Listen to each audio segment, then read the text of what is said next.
कैसे आए हैं आप सब। आई होप आप सब बहुत अच्छे होंगे। आपको जैसा कि पता है कि हमने एनसीईआरटी की सीरीज़ चला रखी है, एग्जाम्पलर सीरीज़। तो उसमें एग्जाम्पलर में मैंने आपको कुछ बायो के, कुछ केमिस्ट्री के चैप्टर करवा दिए हैं। अब हम लोग फिजिक्स के चैप्टर्स के साथ भी स्टार्ट कर रहे हैं। एंड चलिए आज ही हम लोग पहला फिजिक्स का चैप्टर करेंगे, दैट इज़ इलेक्ट्रिसिटी। पूरा एनसीईआरटी एग्जाम्पलर सीरीज में साइंस के करवा दूंगा, और इसके अभी हो गया तो उसके बाद आपकी आईटी की तो पूरी मैं तैयारी करवाने ही वाला हूँ। टाइम बचता है तो साइंस सॉरी मैथमेटिक्स एंड जो एसएसटी की वीडियोस भी आपको यहाँ पे मिल जाएगी। ठीक है, बस आप क्वालिटी कंटेंट देखिए और अपनी अच्छे से पढ़ाई कीजिए। ठीक है, चलिए इलेक्ट्रिसिटी का पहला क्वेश्चन है। अगर अभी तक आपने चैनल को सब्सक्राइब नहीं किया तो मैं आपको बता दूं कि अगर सब्सक्राइब नहीं करोगे तो आपको नोटिफिकेशन नहीं मिलेगी। अब नोटिफिकेशन नहीं मिलेगी तो आपको कैसे पता चलेगा कि कौन सी वीडियो आई है या नहीं। कंसिस्टेंटली 1 से 2 दिन में आपको 2-3 वीडियोस मिल ही जाते हैं। ठीक है, तो आपको टेंशन लेने की कोई भी ज़रूरत नहीं है। फर्स्ट क्वेश्चन देखते हैं आज का, मल्टीपल चॉइस क्वेश्चन से स्टार्ट करते हैं। क्वेश्चन नंबर 1 है, एक सेल है, एक रजिस्टर है और एक की है और एक आर्म मीटर है। दिख रहा है हमको इस फिगर में, है ना, फिगर 12.1 में। इन सबको arrange as shown in the circuit diagram, the current recorded in ammeter. तो देखो सारे ही सीरीज में कनेक्टेड, देखो resistor resistor ammeter, resistor ammeter, और सारे ही सीरीज में है। तो यहाँ जो करंट है ना स्टूडेंट्स, वो होगा D, same in all the cases. क्या होगा यहाँ पे, सेम होगा सभी केसेस में, यहाँ पे सेम होगा। Question number 2, in the following circuit heat produced in the resistor or combination of resistor connected to 12 volt battery will B.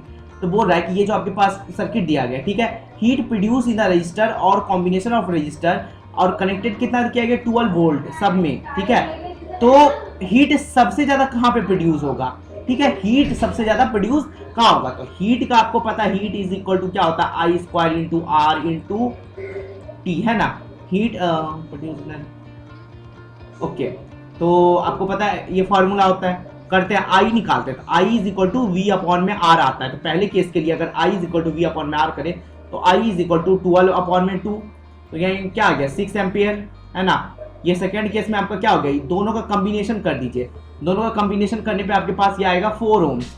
इसमें कीजिएगा तो ये आएगा आपका दैट इज 1 अपॉन में 2 प्लस 1 अपॉन में 2 is equal to 1 ohms, 1 ohms. ठीक है, 1 ओम्स इसका आंसर आएगा, 1 ओम्स इसका आंसर आएगा। ठीक है, तो आप अगर आप चेक करोगे तो आपको पता है कि रेजिस्टेंस जहां ज्यादा होगा वहीं हीट ज्यादा प्रोड्यूस होगा। तो लेस जो है मैक्सिमम कहाँ हो जाएगा, मैक्सिमम आप देखो जहां पे रेजिस्टेंस ज्यादा होगी वहीं पे जो हीट प्रोड्यूस हुई है वो क्या हो जाएगा, दैट इज वो मैक्सिमम हो जाएगा। तो मिनिमम इन केस 1 नहीं, सबसे ज्यादा मिनिमम केस 1 में नहीं है। मैक्सिमम इन केस 3 नहीं, सबसे ज्यादा मैक्सिमम नहीं, मैक्सिमम इन केस 2। तो ये जो आपका सही हो जाएगा आंसर इसका। ठीक है स्टूडेंट्स, मैक्सिमम इन केस 2। तो ऐसे देख लेना है, ऑब्जर्वेशन होनी चाहिए और आप ऐसे ही इजीली निकाल लोगे। Third number, electrical resistivity of the given metallic wire depends upon. जो भी इलेक्ट्रिकल रेजिस्टिविटी है ना, रेजिस्टिविटी माने रो जो भी है एक किसी भी गिवन मेटेलिक वायर का, डिपेंड किसके ऊपर चलता है। तो आपको पता है रो जो है डिपेंड करता है लेंथ पे, क्या लेंथ पे डिपेंड करता है, या फिर बोला है रो थिकनेस पे डिपेंड करता है, उसके शेप पे या नेचर ऑफ मटेरियल पे। तो आपको पता है कि ये जो रेजिस्टिविटी है ना, रेजिस्टिविटी डिपेंड करता है कि वो जो है किस नेचर ऑफ मटेरियल का बना हुआ है ना। रेजिस्टिविटी किस चीज पे डिपेंड करता है, कि वो किस नेचर ऑफ मटेरियल का डिपेंड करता है। ठीक है, चलिए बना हुआ है। चलिए क्वेश्चन नंबर 4 देखते हैं। अ करंट ऑफ 1 एम्पियर, एक करंट है 1 एम्पियर दिया हुआ है हमारे पास current, is drawn by filament of an electric bulb. कहां से ड्रॉन किया गया, filament of electric bulb of electron passing through a cross section of filament in 16 seconds would be रफली। ठीक है, आपके पास क्या दिया गया, आई का वैल्यू दिया है 1 एम्पियर जितना करंट है यहाँ पे। ठीक है, और क्या दिया गया है कि जो टाइम है, टाइम आपसे 16 सेकेंड्स दिया हुआ है। ठीक है, तो आपसे पूछ रहा है कि नंबर ऑफ इलेक्ट्रॉन आपसे पूछ रहा है। ठीक है, तो आपको पता है कि आई इज इक्वल टू क्या होता है, क्यू अपॉन में टी, है ना। I is equal to Q upon में टी। तो आप जब ऐसे निकालोगे तो आई का वैल्यू 1 है, क्यू हमें पता नहीं है, लेकिन टी हमको पता है, टी कितना है 16 सेकेंड्स है। तो दोनों को मिलाएंगे तो क्या आ जाएगा, Q is equal to 16 coulomb, Q is equal to 16 coulomb. और अब ये अगर आपको पता चल गया है तो आप इजीली निकाल सकते हो, Q is equal to N into E. जो 16 is equal to N, N हमको निकालना है, ई का वैल्यू होता है 1.6 into 10 raise to the power minus 19 coulomb, है ना। इसको इधर ट्रांसफर करते, इसको ऐसा लिख सकते हैं स्टूडेंट्स, 1.6 इंटू 10 और by 1.6 into 10 raise to the power minus 19 is equal to n, ऐसा कुछ लिख सकते हैं। ये से ये क्रॉस हो जाएगा इसको ऊपर भेजो स्टूडेंट्स, क्या आ जाएगा 10 raise to the power, that is ये ऊपर जाएगा तो पॉजिटिव में चल जाएगा, तो ये 19 और एक ये 20 हो जाएगा।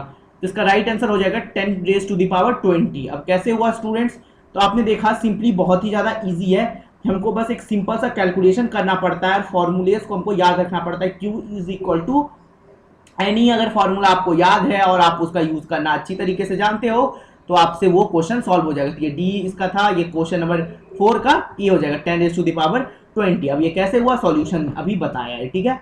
चलिए question number 5, identify the circuit in which the electrical components have been properly connected.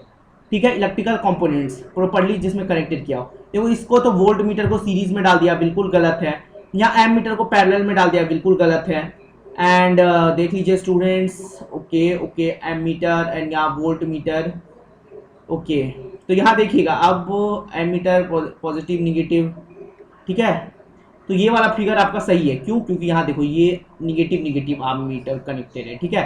तो ये आपका सही नहीं होगा, ठीक है। तो चलिए इसका फिगर जो है 4th नंबर सही होगा, क्यों, देखो ये पैरेलल में कनेक्टेड है, ये सीरीज में कनेक्टेड है, करंट इधर से इधर आया, पॉजिटिव निगेटिव टू पॉजिटिव और पॉजिटिव टू निगेटिव। इसके लिए ये क्या हो जाएगा आपका डी नंबर जो है आपका राइट हो जाएगा, ठीक है। चलो तो इसमें लिख दोगे कि डी 4 जो इसका राइट आंसर हो जाएगा। Next question, what is the maximum resistance which can be made using 5 resistor of each of 1.5 ohm। कितना मैक्सिमम रेजिस्टेंस है जो कि बना सकते हैं यूजिंग 5 रजिस्टर ऑफ इतना। तो मैक्सिमम के लिए आप सबको क्या करोगे, सीरीज में जोड़ोगे ना, तो आप लिखोगे R equivalent is equal to 1/5 plus 1/5 plus 1/5 plus 1/5 है ना, प्लस 1/5, 5 बार जोड़ना है, 5 बार जोड़ना है ना 1/5। तो क्या आ जाएगा एलसीएम में स्टूडेंट्स 5 आ जाएगा, ऊपर भी 5, तो इसको क्रॉस करके 1 ओम्स। तो 1 ओम्स जो है आपसे ये मैक्सिमम आप यहां से निकाल सकते हो, ठीक है। चलिए ये आपको पता चल गया। What is the minimum resistance that can be made using इसका, ठीक है। तो मिनिमम रेजिस्टेंस के लिए आप क्या करोगे students, 1/R equivalent is equal to 1/R1। R1 क्या है, तो 5/1 प्लस 5/1, सॉरी क्या पूछ रहा है, दैट इज मिनिमम ना, मिनिमम पूछ रहा है आपसे स्टूडेंट्स, ठीक है। तो ये पूछ रहा है, दैट इज सेम कंडीशन करोगे ऐसा ही, ठीक है। अब देखो यहाँ पे क्या कंडीशन है, बहुत ही इजी है, ज़्यादा कुछ करना नहीं है यहाँ पे, देख लो यहाँ दैट इज 1/5 है ना, तो 1/R इक्विवेलेंट हम लोग पुट करेंगे 5/1 प्लस 5/1 प्लस 5/1 प्लस 5/1 प्लस 5/1, ऐसा या डायरेक्ट सिर्फ 5 लिख सकते हो, ठीक है। तो कितना आ जाएगा सम 25। तो 25 किसका वैल्यू आया, 1/R का वैल्यू 25 आया, तो R का वैल्यू 1/25। तो जो सबसे ज्यादा ओम, तो जो मिनिमम हो जाएगा वो क्या हो जाएगा 1/25 ओम मिनिमम वाला, ठीक है। चलिए आगे चलूं, क्वेश्चन नंबर 8 डिस्कस कर देता हूं। The proper representation of series combination of cell obtaining the maximum potential. Maximum potential students, maximum potential जहां पे ज्यादा से ज्यादा कनेक्टेड होती है, 1 2 है ना स्टूडेंट्स, तो 1 यहाँ पे कनेक्टेड है, ठीक है, 1 2 3 and 4 and 5 and 6, okay, 1 battery 2 battery 3 battery 4, okay, 1 2 3 4।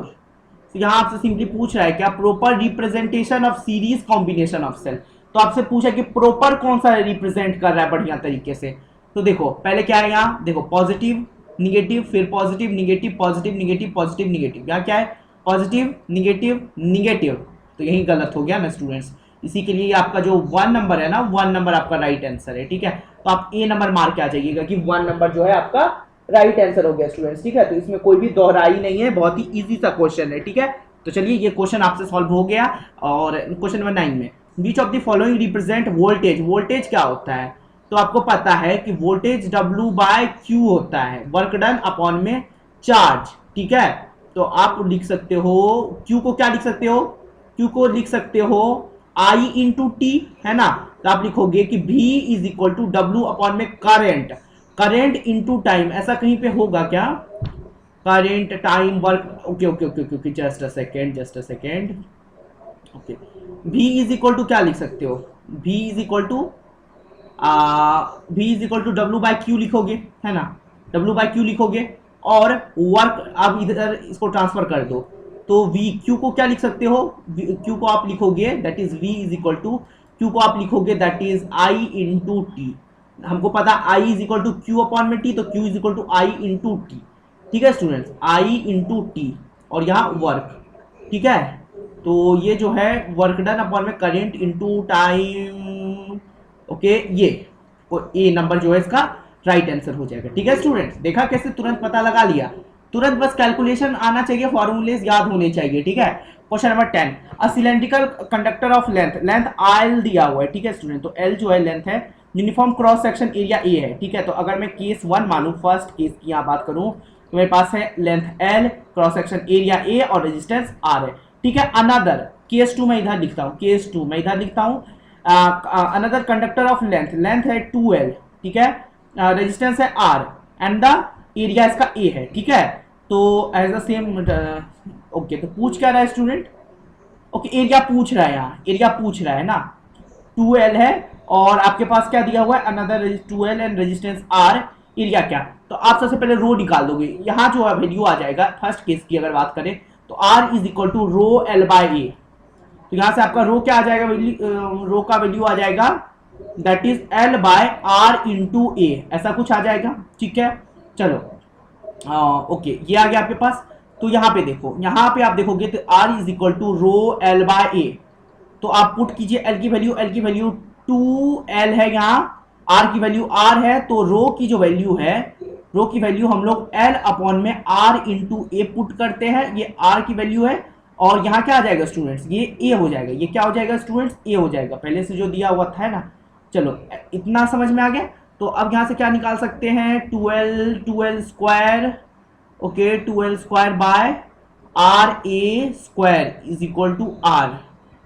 Okay, हम इधर देख भेज दे तो R square A square is equal to 2l square. नहीं, यहाँ कुछ मिस्टेक हो रहा है स्टूडेंट्स, हमसे कहीं पे तो मिस्टेक हुआ है यहाँ कैलकुलेशन में। ठीक है, तो मैं आपको एक बार चेक करके मैं आपकी तुरंत आपको बताता हूँ। चलो स्टूडेंट्स देखते हैं। तो पहले केस में क्या आ गया था, rho is equal to L R into A. ठीक है, अब यहाँ पे क्या हमसे पूछा सेकेंड केस में, एरिया ऑफ क्रॉस सेक्शन। तो एरिया ऑफ क्रॉस सेक्शन हम यहाँ पे ए डैश मान लेते हैं। ठीक है, सेकेंड केस में तो यहाँ क्या हो जाएगा, R is equal to rho L by A का वैल्यू ए डैश हो जाएगा। ठीक है, तो यहाँ से क्या आ जाएगा, that is rho is equal to L upon में R into A dash. Okay, ऐसा कुछ हो जाएगा ना। ठीक है, तो अब रो को इक्वेट कर दे दोनों एक साथ, क्या रो को हम लोग क्या करते हैं, इक्वेट कर देते। तो यहाँ से क्या आ जाएगा, एल का वैल्यू 2l दिया हुआ है ना, तो रो को जब इक्वेट कर देते हैं हम लोग, ठीक है, रो के नहीं, रो जो हमारा रेजिस्टिविटी है। ठीक है, तो यहाँ आ गया that is L 2l upon में ए डैश इंटू आर। ठीक है, वो इक्वल होगा एल अपॉन में ए इंटू आर। तो आर से आर तो कैंसिल हो गया स्टूडेंट्स, एल से एल कैंसिल। तो देख रहे हो सेकेंड केस में ये इधर जाकर के क्या होगा, मल्टीप्लाई हो जाएगा, है ना, डिवाइड के फॉर्म में मल्टीप्लाई हो जाएगा। तो ए डैश का वैल्यू जो है 2a के इक्वल आ गया। ठीक है स्टूडेंट्स, आई होप ये समझ में आया होगा। ए डैश का जो वैल्यू है, ठीक है, एक मिनट मैं चेंज कर लेता हूँ। यस, ए डैश का जो वैल्यू है ना स्टूडेंट्स, आपका ए डैश का वो 2a यहाँ पे आपका आया हुआ है। ठीक है, चलो समझ में आया ना, बहुत ही इजी सा क्वेश्चन था, थोड़ा सा मिस्टेक हो गया। ठीक है, तो इसे पैनिक नहीं होना है कि सर से भी मिस्टेक हो रहा है तो हमसे कैसे बनेगा। ठीक है, नहीं, अपन लोग साथ में सॉल्व कर रहे हैं ना, तो सब कुछ, मेरी भी मिस्टेक होती है कहीं पे, तुम कहीं पे बताओगे और कहीं पे मैं, अगर तुम गलती करते हो तो मैं तो हमेशा हूँ आपकी गलती को सुधारने के लिए यहाँ पे। ठीक है, चलिए क्वेश्चन नंबर 11 करते हैं। एक student carries out an experiment and plot a V graph of 3 sample of nichrome wire. ठीक है, एक स्टूडेंट है जो कि कुछ एक्सपेरिमेंट करता है, आप ही की तरह होगा, एंड प्लॉट कर रहा है वी ग्राफ को। ठीक है, और 3 सैंपल ऑफ नाइक्रोम वायर यहाँ पे दिया हुआ है। Resistances R1, R2 and R3 यहाँ पे दिया हुआ है, R1, R2 एंड R3। ठीक है, which is following is true. तो फॉलोइंग ट्रू किसके लिए है, तो आपको पता है स्टूडेंट्स, ये जो है क्वेश्चन बहुत ही हलवा दे दिया है। तो यहाँ पे जब ऑब्जर्व करोगे तो यहाँ देखो, ये R3 जो है, R3 is greater than R2 is greater than R1। देखो स्टूडेंट, जो सबसे ज्यादा नीचे है इसकी हाइयर रेजिस्टिविटी, फिर उससे ज्यादा इसकी कम, फिर उससे कम इसकी। ठीक है, तो सबसे ज्यादा नीचे बेंड हो गया उसकी हाइयर रेजिस्टिविटी, तो R3 is greater than R2 is greater than R1।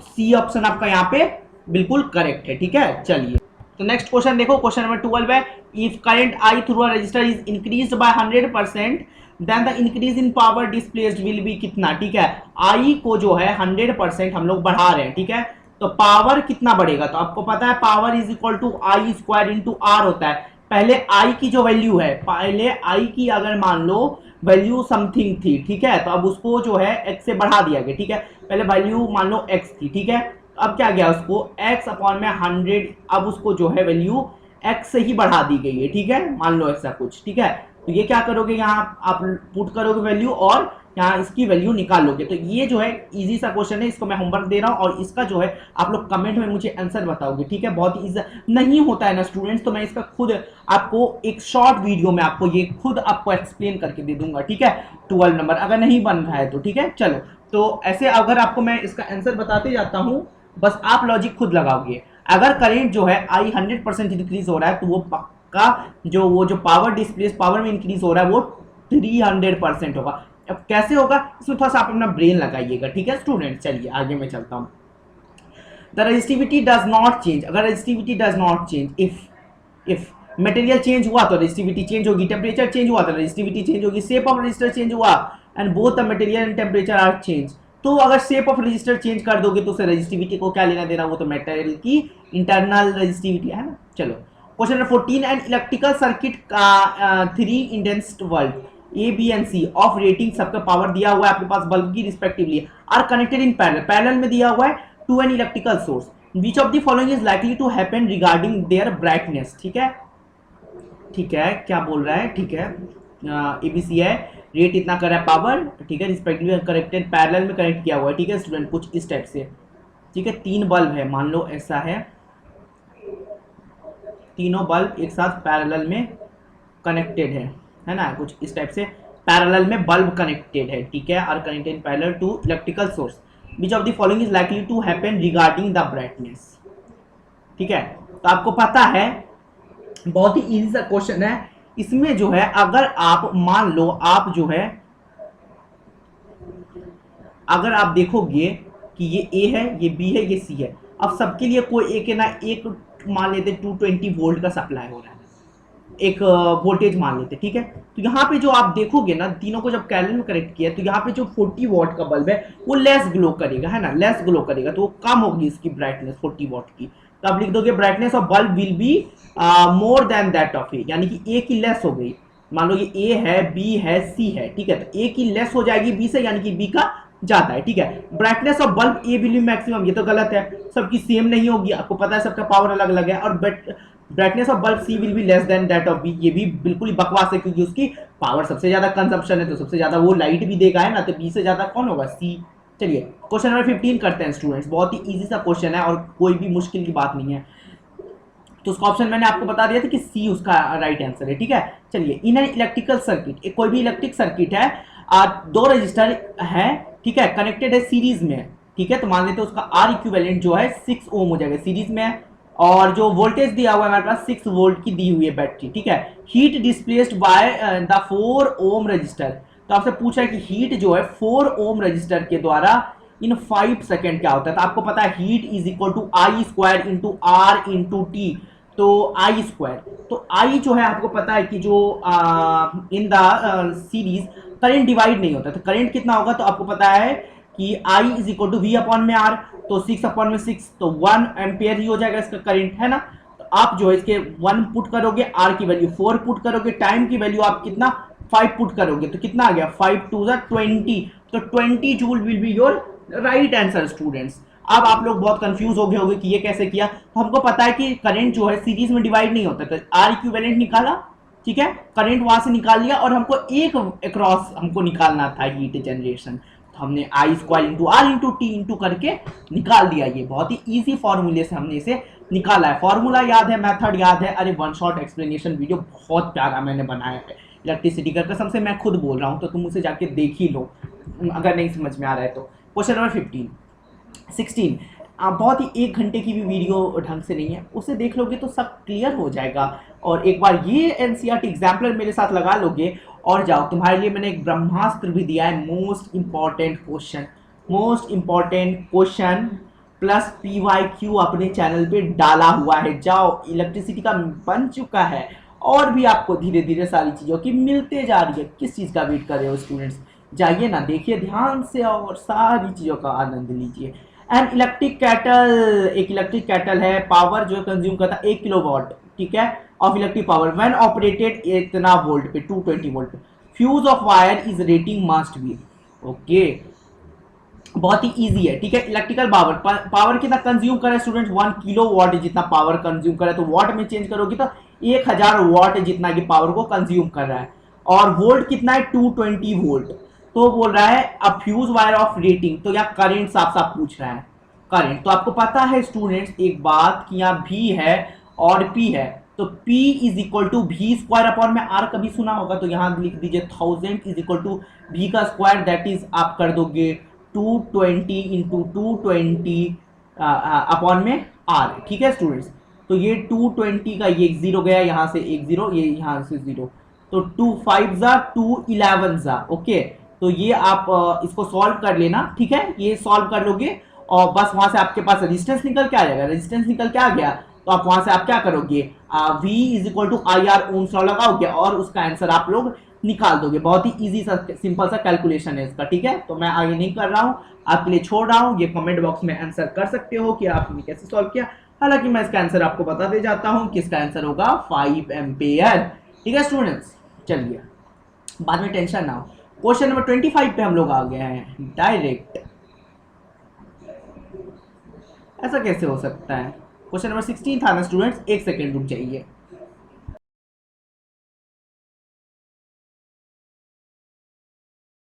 Resistance 2 ohm and 4 ओम, दो रजिस्टर्स है जिसका रेजिस्टेंस है 2 ओम और 4 ohm. When connected to a battery will have, ठीक है क्या, same current flowing through them when connected in parallel, नहीं। Same current flowing them when connected in series, तो बी देखते ही हमारा राइट आंसर हो गया। चलिए students 18, unit of electric power में also be expressed as kilowatt per hour, kilowatt per hour, ये मैंने आपको अच्छी तरीके से बता रखा है।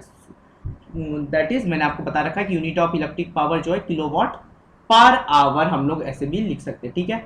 चलिए शॉर्ट आंसर टाइप क्वेश्चन, बहुत ही मजा आएगा, बहुत ही इजी है, कुछ भी हलवा क्वेश्चन है, ठीक है। 3 नंबर क्वेश्चन है, a child has drawn the electric circuit to study ohms law, ठीक है, as shown in the figure 12.6 figure ये है ऊपर वाला। देखिए यहाँ क्या क्या किया है, वाई आर, एक रजिस्टर लगा दिया है, 2 पॉइंट है वाई और एक वाई डैश मान लो, उससे एक आर्म मीटर को कनेक्ट कर दिया है। ये क्या किया, वोल्ट मीटर को पैरेलल सीरीज में और आर्म मीटर को पैरेलल में कनेक्ट कर दिया। बड़ा गजब बच्चा है। चलो देखते हैं आगे क्या क्या। His teacher told that the circuit diagram needs correction, मैंने भी अभी करेक्ट करवा ही दिया। Study the circuit diagram and after making it all correction, ये भैया यहाँ ए लिखो यहाँ बी लिखो, बस ये चेंजेस कीजिए, काम बन गया, जीवन सफल हो गया, आगे कुछ नहीं करना है। यहाँ आप माइनस दो, यहाँ आप पॉजिटिव साइन दो, ठीक है। आपको क्या करना है, जस्ट आपको इसको थोड़ा सा करेक्शन करने की यहाँ पे जरूरत है, ठीक है। यहाँ पे थोड़ा सा करेक्शन कर दोगे, इसका इंटरचेंज कर दोगे और ये करंट का डायरेक्शन थोड़ा रिवर्स हो जाएगा, ठीक है स्टूडेंट्स। इधर माइनस इधर पॉजिटिव हो कर दिया है मैंने, तो इसको भी थोड़ा चेंज कर लेंगे, ठीक है, ताकि जो है अब करंट का डायरेक्शन में क्या हो गया, रिवर्स हो जाएगा, ठीक है स्टूडेंट्स। अब करंट का डायरेक्शन क्या हो जाएगा, रिवर्स हो जाएगा। बस इतना सही काम करना था यहाँ पे, ठीक है। चलो ये बदमाश बच्चे का ही काम है जरूर। चलो next question, question number 20, 3 resistor 2 ohm, ठीक है, A B C are connected as shown in the figure 12.6, ठीक है। Each of them displace energy can withstand a maximum power of 18 watt, ठीक है, without melting. Find the maximum current that can flow through the 3 resistor. तो maximum current निकालना है students, तो maximum current आपको निकालना है तो वो आ जाएगा, दैट इज, हाँ। तो क्वेश्चन नंबर 20 में हम लोग क्या करेंगे, जस्ट हमको पता है कि यहाँ से जो है सब में आई करंट ही जा रहा है, ठीक है, आई करंट ही जा रहा है। यहाँ तो सेम आई करंट जाएगा, लेकिन यहाँ डिवाइड हो जाएगा, डिवाइड हो जाएगा, मान ले हाफ हाफ डिवाइड हो जाएगा इन दोनों में, है ना। तो अब देखो सबसे पहले पावर दिया गया, power is equal to I square into R, एक फॉर्मूला जानते हैं, पावर का वैल्यू आई 18 दिया हुआ है। आर का वैल्यू कितना है हमारे पास, आर का वैल्यू हो जाएगा दैट इज, आर इक्विवेलेंट निकाल लेते हैं सबका, तो इसका तो आर इक्विवेलेंट 1 आ जाएगा और 1 + 2 3, तो 18/3 और आई इधर जाएंगे, इसका स्क्वायर रूट करते हैं तो 3 9 तो आई का वैल्यू कितना आ जाएगा 3 एम्पियर, ठीक है, 3 एम्पियर करंट। तो यहाँ पे जो जा रहा है आई करंट, तो आई का वैल्यू तो 3 एम्पियर है, ठीक है, 3 एम्पियर है। लेकिन अब ये देखो ये बी में जा रहा है, बी में जा रहा है, तो वहां पे देखो आई का वैल्यू 3 है।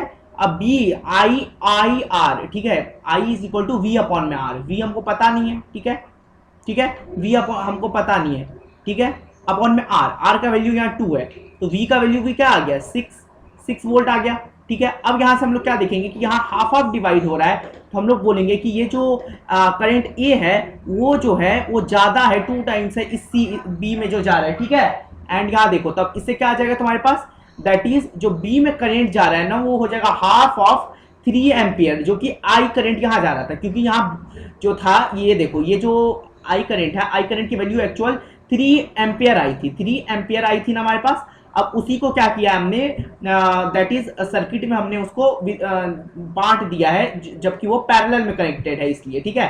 तो अब क्या होगा, वो करंट हाफ हो जाने के कारण उसकी जो वैल्यू आएगी 1 पॉइंट क्या आ जाएगा उसका वैल्यू, अभी मैंने आपको बताया था कि हाफ इंटू 3 एम्पियर हो जाएगा, दैट इज 1.5 एम्पियर जा रहा होगा करंट इस 2 में, ठीक है।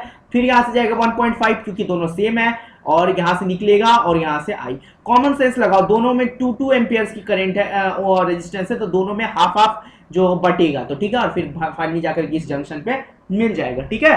थोड़ा सा दिमाग लगाना है, बस क्वेश्चन ईजी है। 21 should the resistance of an ammeter be low और हाई गिव एन रीजन।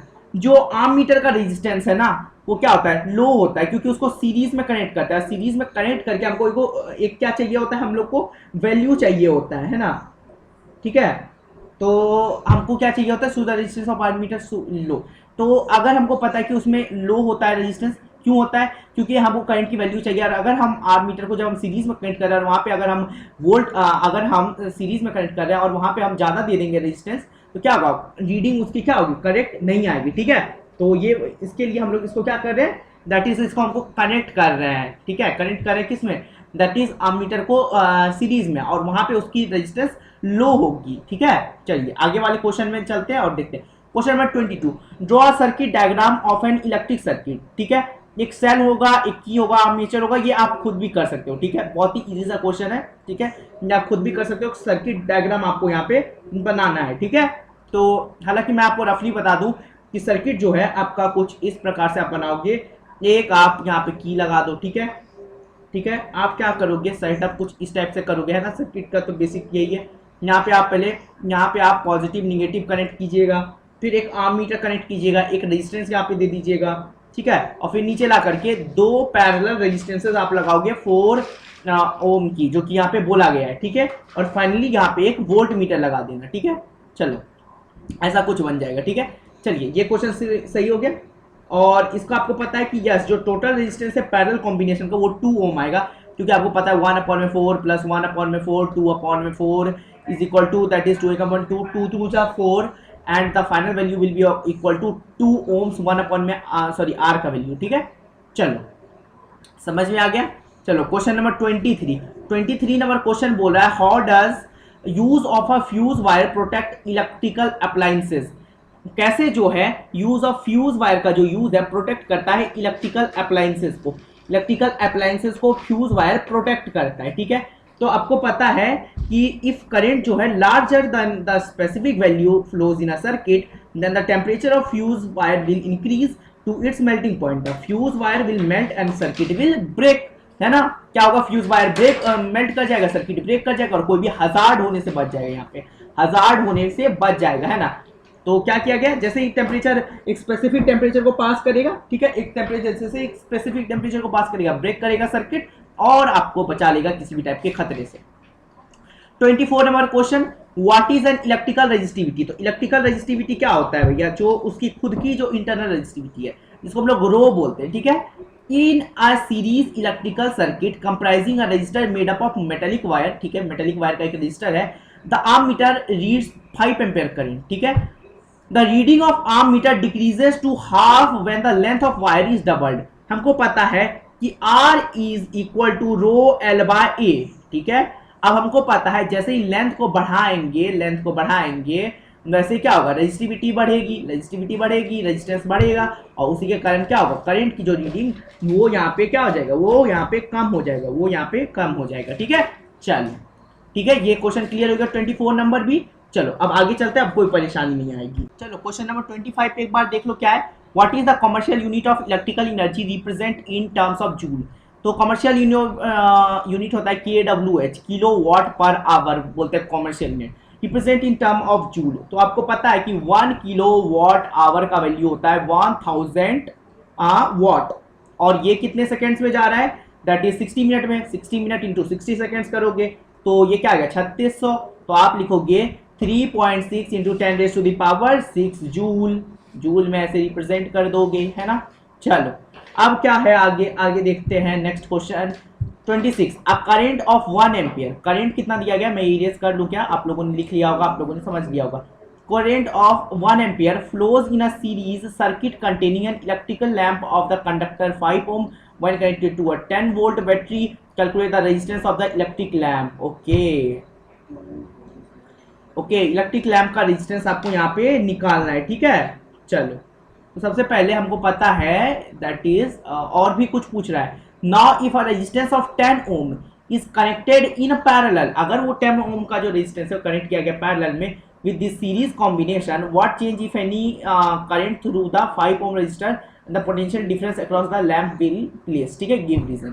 तो सिंपल भाषा में मैं समझाऊं ये क्या बोलना चाह रहा है कि एक करंट आपके पास दिया गया कि 1 एम्पियर जितना करंट है, ठीक है, एक किसी भी सीरीज में फ्लो कर रहा है, ठीक है, सर्किट में कंटेन कर रहा है एक इलेक्ट्रिक लैंप को और एक कंडक्टर को। तो इलेक्ट्रिक लैंप की हमको जो रेजिस्टिविटी नहीं मालूम है या रेजिस्टेंस नहीं मालूम है, लेकिन कंडक्टर की हमको मालूम है कि 5 ओम्स जितनी है, ठीक है। व्हेन वो उनको जो कनेक्ट किया गया 10 वोल्ट बैटरी से, ठीक है, 10 वोल्ट बैटरी से कनेक्ट किया गया।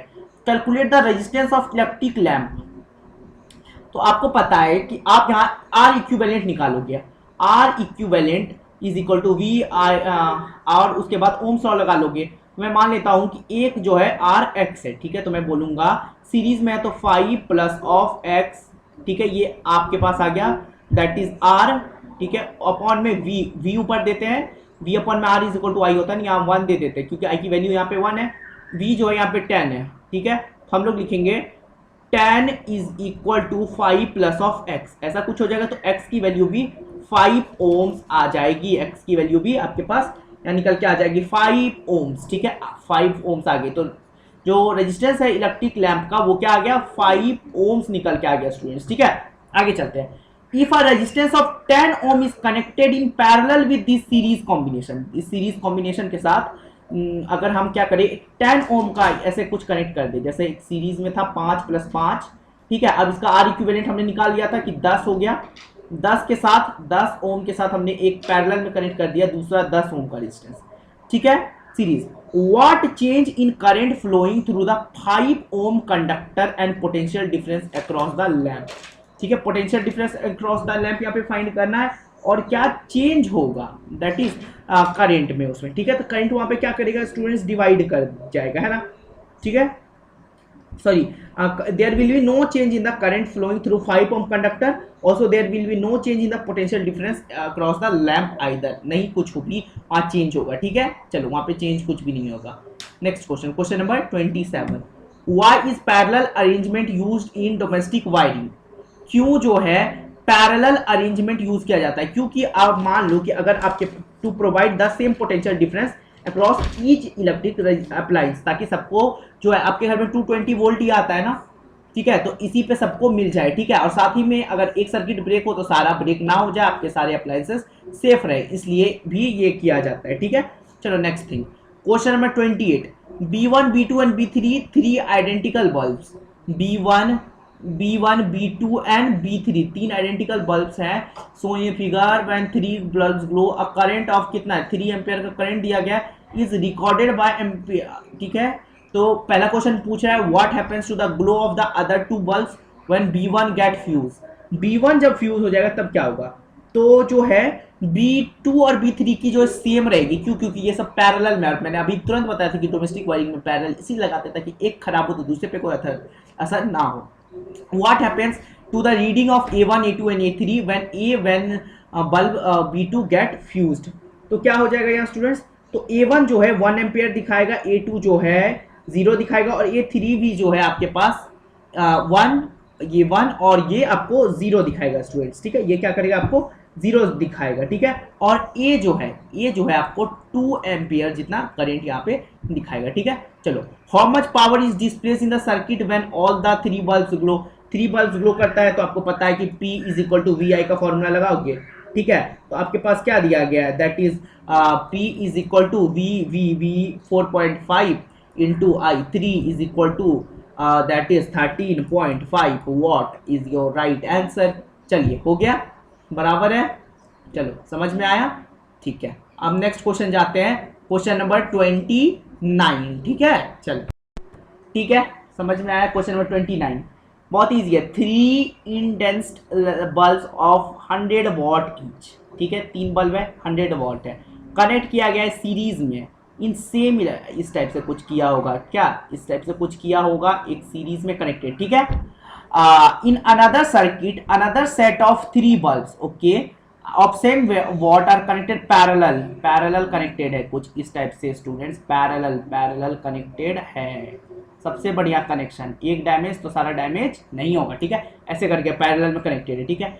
Will the bulb in the 2 circuit glow with the same brightness justify your answer? बिल्कुल नहीं स्टूडेंट्स, नहीं, क्योंकि आपको पता है कि रेजिस्टेंसेस ऑफ बल्ब सीरीज में जो है 3 times of the resistances of single bulb का हो जाएगा, ठीक है।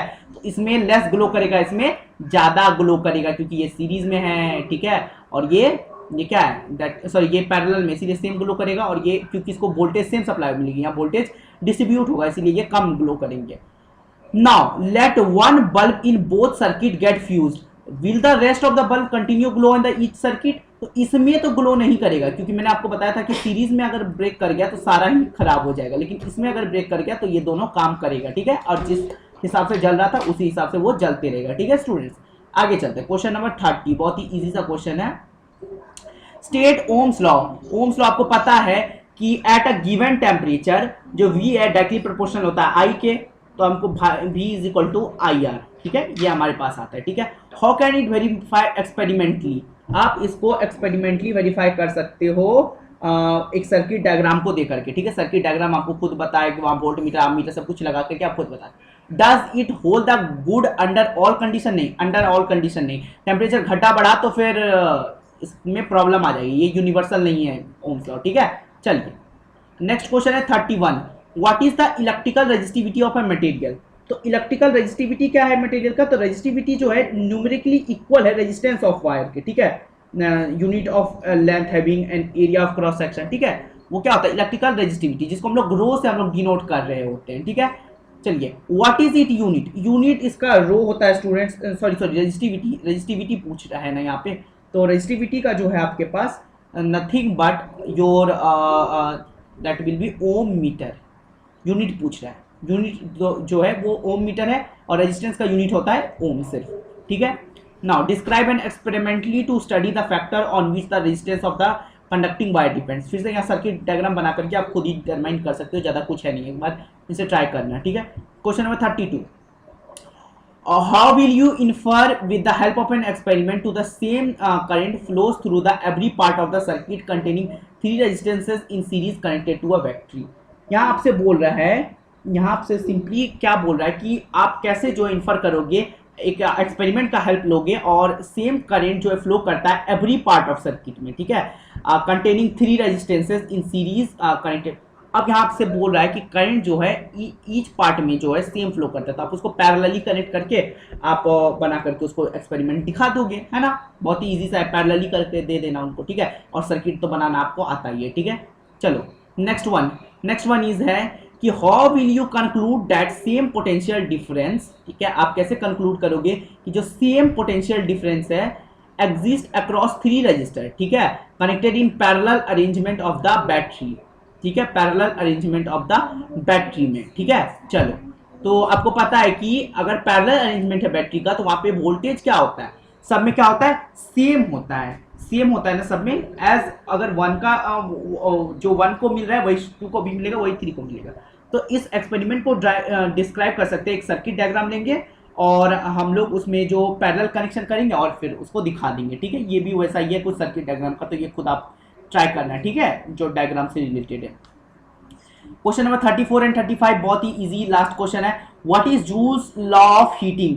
तो आपको पता है जूल्स लॉ ऑफ हीटिंग होता है H is equal to I square into R into T. अब ये कैसे होता है, heat is directly proportional to current का square, heat is directly proportional to resistance, और heat is directly proportional to time. Students यही क्या होता है जूल्स लॉ ऑफ हीटिंग, और फाइनली जो हमको रिजल्ट मिलता है H is equal to I square R into T. Next one क्या मिलता है, आप next thing how it can be demonstrated experimentally demonstrate करने के लिए आपके बुक में एक्सपेरिमेंट दिया गया, उसे ध्यान से देख लीजिएगा। List it's 4 application in daily life.